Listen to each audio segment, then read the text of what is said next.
Hello everyone, welcome back to the mathematical world. Students, आज हम question number 6 को solve करेंगे। डेफिनेटली इनवर्स वेरिएशन का वर्कशीट 2 चल रहा है। ये कौन सा चैप्टर है? क्लास 8 का chapter 4 direct and inverse variation. तो इस चैप्टर में क्वेश्चन नंबर 6 चल रहा था, मतलब 5 तक हो गया था। आज का जो होगा वो 6 होगा। मैं फिर से कह रहा हूँ, अभी तक तुम लोग नहीं देखे हो तो क्या कर रहे हो, जाओ क्वेश्चन नंबर 5 तक मैंने पूरा का पूरा एक्सप्लेनेशन दिया है, एक बार जाके देख लो। तो चलो फिर स्टार्ट करते हैं आज का topic. So let's get started.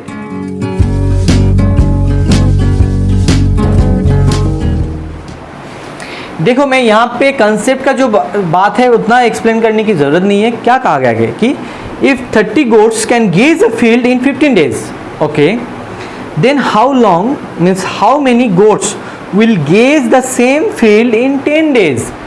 अभी एक बात बताओ, एक बड़ा सा पिज़्ज़ा है जो लार्ज होता है ना, एक पिज़्ज़ा है, तुम लोगों को बोलने के बाद ही तुरंत बाद ही मुझे खाने का मन कर रहा है। चलो, अभी लॉकडाउन चल रहा है तो अभी कोई पॉसिबिलिटी नहीं है, फिर मन कर रहा है, मतलब ये तुम लोगों के साथ शेयर किया मैंने। तो अभी सोचो कि एक लार्ज पिज़्ज़ा को अगर मैं अकेले खाऊं, पॉसिबल नहीं है, बहुत डिफिकल्ट है। एक खा लिया मतलब नेक्स्ट दिन से तो तबीयत खराब होगा ही होगा।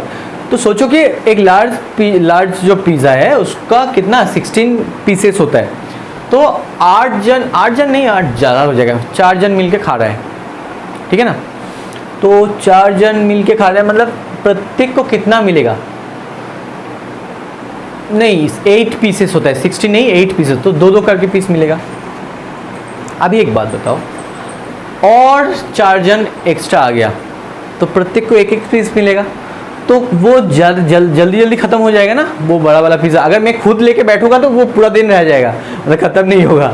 लेकिन मतलब मेरा कहने का मतलब है कि जो खाना है तुम्हारे पास उसको ख़त्म करना है, मतलब तुम अकेले खाने को नहीं खा पा रहे हो तो तुम क्या करते हो, अपने घर में जो डॉगी होता है, जो पेट्स होता है, उसको खिला देते हो कभी कभी मम्मी पापा के एब्सेंस में, ऐसा करते हो ना। तो ये भी होता है। और ऐसा भी होता है कि सोचो तुम और तुम्हारे एक दोस्त मिलके एक टिफ़िन, स्कूल के टाइम में टिफ़िन खा रहे हो। तुम अकेले खाने में जितना टाइम लगेगा, तुम दोनों मिलके 3 जन मिलके अगर खाओगे तो ज़्यादा जल्दी फास्ट ख़त्म होगा। मतलब 2 जन मिलके जितना फास्ट होगा, 3 और 4 जन होगा तो और फास्ट खत्म। मतलब ऐसे ही सोचो, तुम्हारे पास चाउमीन लाए हो और तुमने बोला कि मैंने चाउमीन लाया, चलो सब आके मिलके खाओ।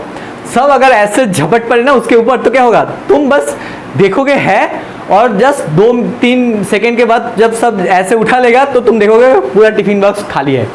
ऐसा होता है ना तुम लोगों के साथ, मेरे साथ तो बहुत बार ऐसा हुआ है। तो वैसा ही है, मतलब ज़्यादा परसेंट बढ़ेगा तभी तुम्हारा खाना जो है जल्दी ख़त्म होगा, ये फंडा है, ठीक है ना। तो यहाँ पे वही है कि एक गोट्स जो है 30 गोट्स को वो एक गेजिंग है, जहाँ पे मतलब एक फील्ड है जहाँ पे वो गेज कर रहा था, तो 15 डेज लग रहा था खाने का टाइम, मतलब 15 डेज में वो पूरा ख़त्म हो रहा था। अभी 10 दिन में उसको ख़त्म करना है, मतलब नंबर ऑफ गोट्स बढ़ेगा तो इन्वर्स वेरिएशन तो वही है। तो चलो इसको स्टेटमेंट लिख के सॉल्व करते हैं। सो चलो देखते हैं एक बार। सो क्या लिखना है, नंबर ऑफ गोट्स पूछा गया है ना, how many goats will graze the same field in 10 days। Let the number of goats be, let the number of goats be, required number कह सकते हो, चलो रिक्वायर्ड कहते हो, तो कितना रिक्वायर्ड लगेगा, तो required number of goats be x। So we have nothing, क्या हम लोगों के पास कुछ नहीं। अच्छा चलो चैट को बनाओ, तभी बहुत कुछ मिल जाएगा हम लोगों के पास। दिस यहाँ पे क्या है, गोट्स लिखो और यहाँ पे टाइम लिखो,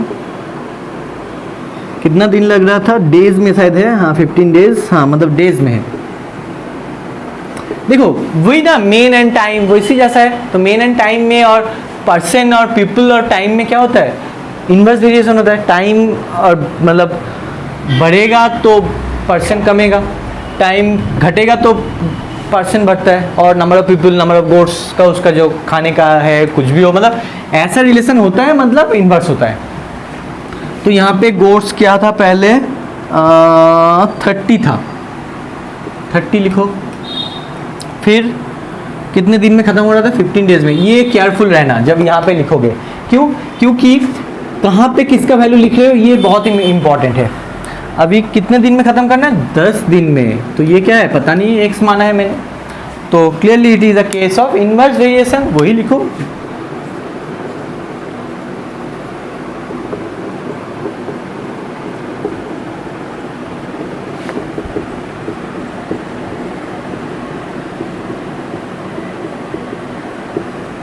ओके, इनवर्स वेरिएशन तो क्या है? वही इनका प्रोडक्ट करना है, तो जो आएगा 450 और ये भी 450 आएगा अगर प्रोडक्ट करूँ तो प्रोडक्ट मतलब क्या है? मैं फिर से कह रहा हूँ, जो वैल्यू फाइंड आउट करना है तो उसको लेफ्ट में लिखो, मतलब ये भी 450 आने आएगा, तो दिस इक्वल्स टू 450। तो x इंटू 10 में 450 नहीं लिखूंगा, इन दोनों का प्रोडक्ट करके लिखूंगा, कैलकुलेशन आसान होगा। 15। अभी बताओ x इधर है, 30 इंटू 15/10। पहले तो ये 0 एंड 0 कैंसिल करूंगा बस, और कुछ नहीं रहेगा नीचे। 3 15 = 45, तो 45 goats are there to complete or they can gaze in 10 days। 45 goats अगर तुम लाओगे, पहले 30 goats 15 डेज में वो ख़त्म कर रहा था, अभी 45 goats लाओगे तो वो 10 डेज में ख़त्म कर देगा। तो आंसर को लिख लो, चलो। therefore the number of goats, therefore 45 goats can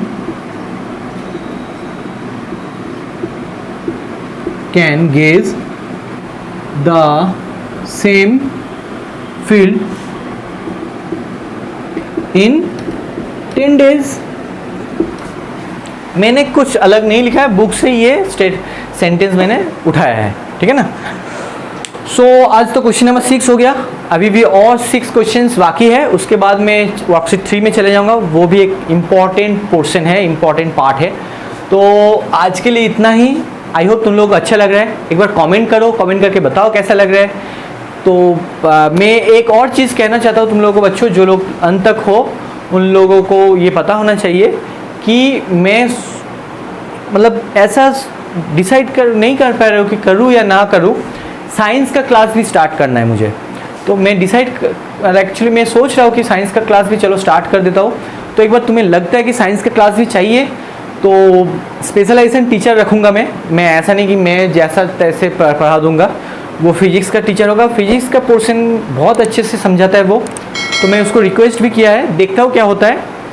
लेकिन उससे पहले तुम लोगों को बताओ, तुम लोग बताओ कि क्या है, तुम लोगों को सच में चाहिए या नहीं, ये हमें कमेंट करके बताओ, ठीक है ना। सो स्टूडेंट्स, तब तक के लिए take care and bye bye.